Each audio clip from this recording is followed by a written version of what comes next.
दोस्तों आज की वीडियो बहुत ही इंपॉर्टेंट होने वाली है, क्योंकि दोस्तों आज की वीडियो में हम उठा रहे हैं डेड सेक्शन।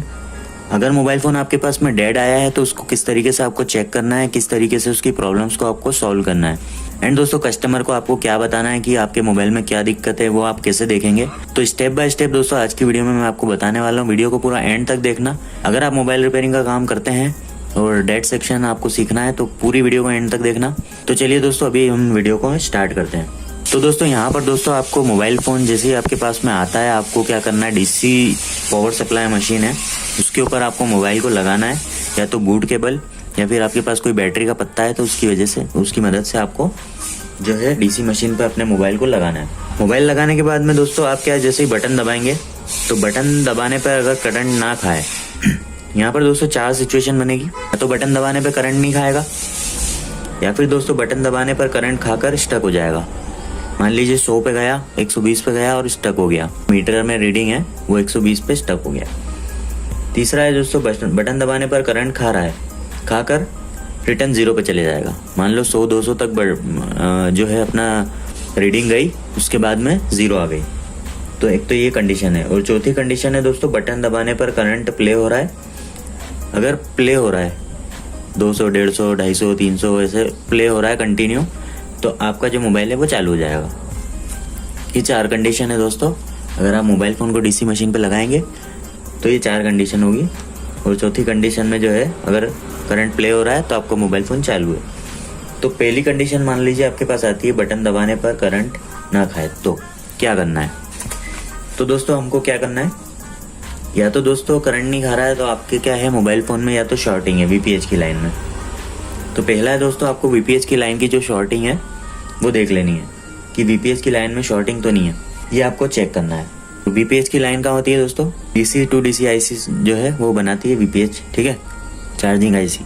तो वहाँ पर आपको चार्जिंग आईसी के आसपास आप वीपीएच चेक करेंगे तो आपको पता चल जाएगा कि कहीं ना कहीं वीपीएच की लाइन में शॉर्टिंग तो नहीं है। दूसरा है दोस्तों check on off button, button पत्ता, बटन लाइन। हो सकता है दोस्तों बटन दबा रहे हैं आप, करंट नहीं खा रहा है, तो उसकी प्रॉब्लम हो सकती है कि आपका बटन ही खराब है, ठीक है, या फिर दोस्तों आपका बटन का पत्ता खराब है, या फिर दोस्तों आपकी बटन की लाइन खराब है। तो ये आपको चेक कर लेना है। अगर ये आपकी सही आती है तो तीसरा पॉइंट है दोस्तों check VPH voltage, VPH voltage बना रही है या फिर नहीं। तो यहाँ पर ये आपको देख लेना है वीपीएच जो है आपकी लाइन उसमें वोल्टेज बन रहा है या फिर नहीं। और चौथा है दोस्तों रिवॉल्व और change power IC. Power IC को आपको क्या करना है, रिवॉल्व कर देना है या चेंज कर देना है। रिवॉल्व करने से नहीं होता है तो फिर चेंज करना है, पर उसके पहले आपको पहले ये 3 पॉइंट करना है। उसके बाद में दोस्तों आपको पावर आईसी पे जाना है। अगर ये 3 पॉइंट आपके सही आ रहे हैं कि वीपीएच वोल्टेज भी बन रहा है, ऑन ऑफ भी सही है, शॉर्टिंग भी नहीं है, तो दोस्तों कहीं ना कहीं आपकी पावर आईसी से दिक्कत आ रही है। ये आप कर लेंगे तो आपकी प्रॉब्लम सॉल्व हो जाएगी। दूसरा है दोस्तों बटन दबाने पर करंट खा रहा है और स्टक हो जा रहा है। ये दोस्तों प्रॉब्लम आती है डेड मोबाइल में। तो यदि मोबाइल अलग से रैम वाला है तो रैम को रिवॉल्व कर देना है आपको सीधे सीधे, अलग से रैम वाला है तो। यदि मोबाइल अलग से रैम वाला नहीं है, इस टाइप के मोबाइल में स्टक होने का कारण मोबाइल आईसी का डाटा सीपीयू में नहीं जा रहा है, ठीक है, मेमोरी आईसी का डाटा सीपीयू में नहीं जा रहा है। ये जो मेमोरी आईसी होती है इसको एमएमसी भी बोलते हैं, यूएफएस भी बोलते हैं। तो इसका डाटा क्या होता है, हम लोग मोबाइल फ़ोन को जैसे ही चार्ज चालू करते हैं सीपीयू तक कनेक्शन आते हैं और सीपीयू मांगता है हमारी मेमोरी आईसी से डेटा। तो कहीं ना कहीं मेमोरी आईसी उसको डेटा नहीं दे पा रही है, जिस कारण से सीपीयू जो है ऑन नहीं हो रहा है, वो स्टक हो जा रहा है। क्योंकि सीपीयू तो चालू है,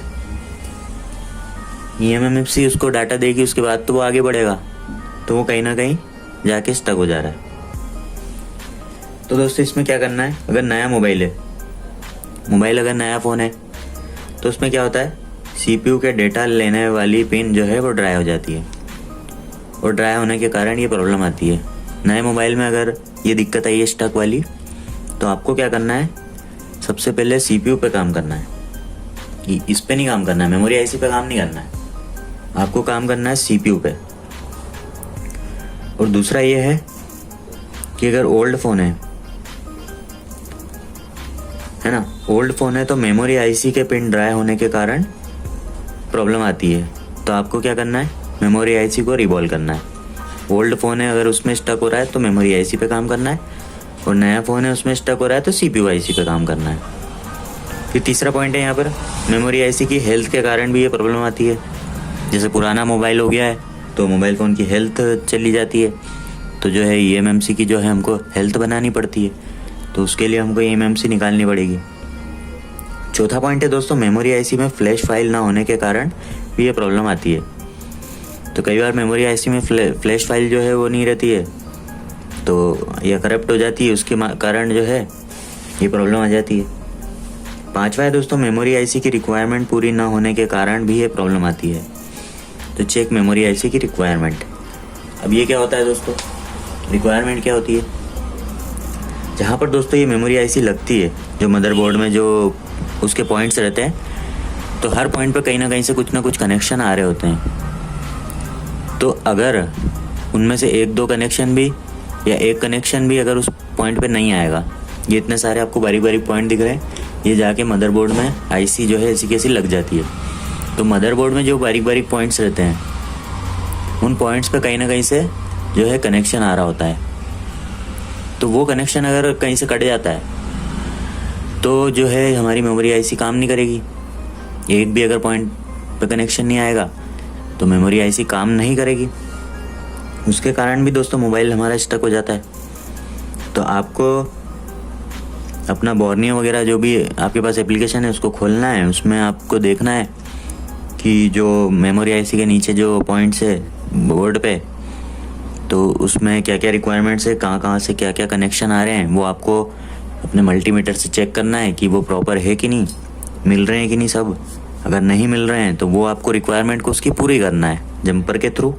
जंपर लगाना है पहले आपको, उसके बाद फिर मेमोरी आईसी को बिठा देना है, आपकी प्रॉब्लम सॉल्व हो जाएगी। तो उसकी रिक्वायरमेंट को आपको चेक कर लेना है।